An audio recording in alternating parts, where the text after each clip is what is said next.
Kompally Malnadu drugs కేసులో 6గురిని arrest చేశారు పోలీసులు. అరెస్ట్ అయిన వారిలో రెస్టారెంట్ యజమాని సూర్య కూడా ఉన్నారు. అతడి నుంచి కొకైన్, ఓజీ కుష్, గంగాయి పిల్స్ స్వాధీనం చేసుకున్నారు. సూర్యతో పాటు వ్యాపారవేత్తలు యశ్వంత్, జశ్వంత్, నవదీప్, పవన్, రాహుల్ అరెస్ట్ అయ్యారు. వీరంతా కూడా రెస్టారెంట్లు, హోటల్స్, పబ్బులు నడుపుతున్న వారేనని పోలీసులు చెబుతున్నారు. ఈ డ్రగ్స్ రాకెట్ పై ఈగల్ టీం సమగ్ర దర్యాప్తు చేస్తోంది. దీనికి సంబంధించి మరిన్ని వివరాలు మా ప్రతినిధి రమేష్ బైట్లా అందిస్తారు.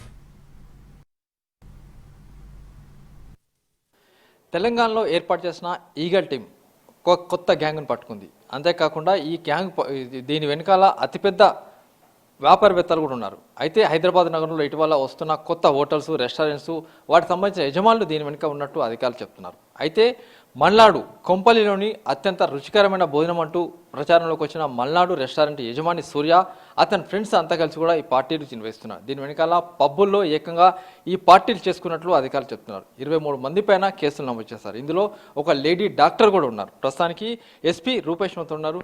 సార్ చెప్పండి, అసలు నిజంగా ఈ గ్యాంగ్ వెనకాల ఎవరున్నారు, అసలు ఏం జరుగుతుంది? సో దీనిలో మెయిన్ అక్యూజ్డ్ సూర్య అనే Malnadu restaurant owner. So presently అతను గత 2-3 ఇయర్స్ నుండి డ్రగ్స్ వివిధ నైజీరియన్స్ దగ్గర నుండి తీసుకొని మిగతా వాళ్ళకి సప్లై చేస్తున్నారు. సో మిగతా వాళ్ళ ఫ్రెండ్ సర్కిల్ ఎవరైతే ఉన్నారో వాళ్ళు కూడా డిఫరెంట్ సోర్సెస్ నుండి డ్రగ్స్ తీసుకొని హైదరాబాద్లో డిఫరెంట్ ప్లేసెస్లో కన్జ్యూమ్ చేయడం జరిగింది. సో వాళ్ళందరి మీద దాదాపు 25 మంది మీద కేసు పెట్టడం జరిగింది. దీంట్లో పబ్స్ సంబంధించిన పేర్లు కూడా మీరు ఎఫ్ఐఆర్లో మెన్షన్ చేశారు. అసలు పబ్స్ వెనకాల పాత్ర ఏంటి, అసలు అక్కడ ఏం జరుగుతుంది? సో బేసిక్గా పబ్స్ ఏదైతే ఉందో వీళ్ళు డ్రగ్స్ కన్జ్యూమ్ చేసిన తర్వాత they want some kind of music. దానిలో టెక్నో మ్యూజిక్ అని, సైకోడెలిక్ మ్యూజిక్స్ అని కొన్ని ఉంటాయి. సో అవి ఓన్లీ డ్రగ్స్ తీసుకున్న వాళ్ళు can tolerate all those music. So basically ఏదైతే కొన్ని ఎలిట్ పబ్స్ ఉన్నాయో ఈ ఎలిట్ పబ్స్లో చాలామంది కన్జ్యూమ్ చేస్తున్నారు. అక్కడ ఈ పబ్ ఓనర్లు కూడా, మేనేజ్మెంట్స్ కూడా వాళ్ళకి ఫెసిలిటేట్ చేస్తున్నారు places, some conspicuous places like VIP lounges అని చెప్పేసి ఆర్టిస్ట్ రూమ్స్ను ఇవ్వడము, లేకుంటే బ్యాండ్ రూమ్స్ ఇవ్వడము, సపరేట్గా వాళ్ళకి టాయిలెట్స్ సపరేట్గా అరేంజ్ చేయడం. సో ఆ ప్లేసెస్లలో వీళ్ళు వెళ్ళి కన్జ్యూమ్ చేయడం జరుగుతుంది. Then they are partying with that music and all. So ఏదైతే ప్రెమిసెస్ ఎప్పుడైతే మీరు ఈ డ్రగ్ కన్సంప్షన్కి అలౌ చేశారో, so section 25 will attract. So section 25 of NDPS కింద పబ్ మేనేజ్మెంట్ మీద కూడా కేసు పెట్టడం జరిగింది. మీరు కొన్ని పబ్ల పేర్లు పెట్టారు, దాంట్లో ఆ పబ్లు కూడా వాళ్ళు ఎలిజిబుల్ అవుతారు ఈ కేసులో? పబ్లో వాళ్ళ మేనేజ్మెంట్ ఏదైతే ఉందో వాళ్ళ ఖచ్చితంగా సెక్షన్ 25లో ఏంటంటే మేము ఇంతకుముందు చెప్పినట్టు ఎవరైతే వాళ్ళ ప్లేస్ని డ్రగ్ కన్సంప్షన్కి నోయింగ్లీ అన్నోయింగ్లీ వాళ్ళు అలో చేశారో ఖచ్చితంగా వాళ్ళ మీద కేసులు పెట్టుకున్నారు. దీంట్లో చూస్తే వీళ్ళు పప్పు యజమానులు వీళ్ళకి ఖచ్చితంగా వీళ్ళకి తెలుసు, ఎందుకంటే డ్రగ్స్ తీసుకొని వస్తారు, డ్రగ్స్ ఇక్కడ కన్జ్యూమ్ చేస్తారు తెలిసి వాళ్ళకు ఆ ప్రమిసెస్ ఇచ్చి ఉంటారా? అవును, 100%. ఎందుకంటే వీళ్ళు రెగ్యులర్గా మిగతా క్రౌడ్ ఉన్న దగ్గర కన్జంప్షన్ చేయలేదు. వీళ్ళు ఖచ్చితంగా కొన్ని డిఫరెంట్ ప్లేసెస్ ఉన్నాయి. విఐపీ టేబుల్స్ని సపరేట్గా బుక్ చేయడము, విఐపీ లాంజ్ని బుక్ చేయడము, ఆర్టిస్ట్ రూమ్స్ని సపరేట్గా చేయడం, ఇవి చాలా క్లోజ్లీ యాక్సెస్ అనేది చాలా ఓన్లీ వాళ్ళ మేనేజ్మెంట్కి దగ్గర వాళ్ళకి మాత్రమే ఇస్తారు. సో ఆ ప్లేసెస్లోనే కన్జంప్షన్ అనేది జరిగింది. సో కాబట్టి వాళ్ళకి ఖచ్చితంగా నాలెడ్జ్ ఉంటుంది. ఇప్పుడు మీరు ఏదైతే ఒక 6గురిని అరెస్ట్ చేశారు, వాళ్ళు ఎవరున్నారు? అంటే దాంట్లో వ్యాపారవేత్తలు ఉన్నారా, హోటల్ మేనేజ్మెంట్ ఉన్నారా, ఎవరున్నారు? సో దీనిలో బేసిక్గా ఈ సూర్య అండ్ వాళ్ళ రిలేటివ్స్ 2-3 ఉన్నారు. వాళ్ళ ఫ్రెండ్స్ కొంతమంది ఉన్నారు. వాళ్ళు కొందరు రియల్ ఎస్టేట్లో ఉన్నారు, కొందరు F&B ఫుడ్ అండ్ బెవరేజ్ బిజినెస్లో ఉన్నారు, కొందరు కొన్ని లైట్ బిజినెస్లో ఉన్నారు. సో డిఫరెంట్ పార్ట్స్ ఆఫ్ లైఫ్లో ఉన్నారు. But they are knowing each other for long time. Hyderabad నుంచి ఒక 100-150 కిలోమీటర్ దూరంలో రిసార్ట్లో కూడా వీళ్ళు పార్టీలు చేసుకున్నట్టు చెప్తున్నారు. నిజంగా జరిగిందా?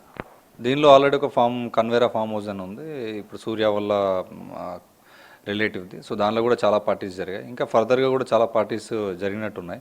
సో ప్రతి ఒక్కటి కూడా ఫామ్ హౌస్లో కూడా definitely they are using. So many we got a very good information on them also. So వాటి మీద కూడా విల్ డూ సమ్ రైడ్స్. సూర్యాంటి గ్యాంగ్ ఎప్పటి నుంచి ఈ డ్రగ్స్ కన్జ్యూమ్ చేస్తున్నారు, ఎప్పటి నుంచి డ్రగ్స్ తెప్పిస్తున్నారు? ఆఫ్టర్ వీళ్ళకి యాక్చువల్గా it started slowly long back, 5 years back. But Covid తర్వాత వీళ్ళంతా ఇండివిజువల్ జాబ్స్ నుండి వివిధ వ్యాపారాల్లోకి దిగారు. ఈ వ్యాపారాల్లోకి దిగిన తర్వాత ఈ సర్కిల్లో, వాళ్ళ సోషల్ సర్కిల్లో ఇవన్నీ చేయడం స్టార్ట్ చేశారు. ఇప్పుడు మల్నాడు రెస్టారెంట్ సంబంధించి అక్కడ ఏమన్నా ఆపరేషన్స్ ఉన్నాయా, అక్కడ కూడా డ్రగ్స్ సప్లై చేస్తున్నారు, అసలు ఏం జరుగుతుంది? మల్నాడులో ఏమన్నా ఉందా?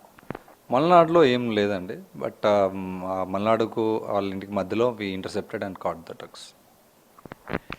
ఏదైతే డ్రగ్ రాకెట్ అంటే డ్రగ్ సంబంధించి ఎక్కడ పట్టుకున్నా కొంతమంది కన్జ్యూమర్స్ పేర్స్ ఎప్పుడు వస్తున్నాయి. అయితే ఈ కన్జ్యూమర్స్ ఎప్పుడు కూడా వాడుతున్నారు, వాళ్ళు ఎప్పుడు కూడా పోలీసులు చిక్కట్లేదు. కానీ ఈసారి ఈగల్ టీం చేసిన ఆపరేషన్కి ఏకంగా పల్నాడు రెస్టారెంట్ యజమాని అయిన సూర్యతో పాటు మిగతా వాళ్ళందరి చిట్టా బయటకు వచ్చింది.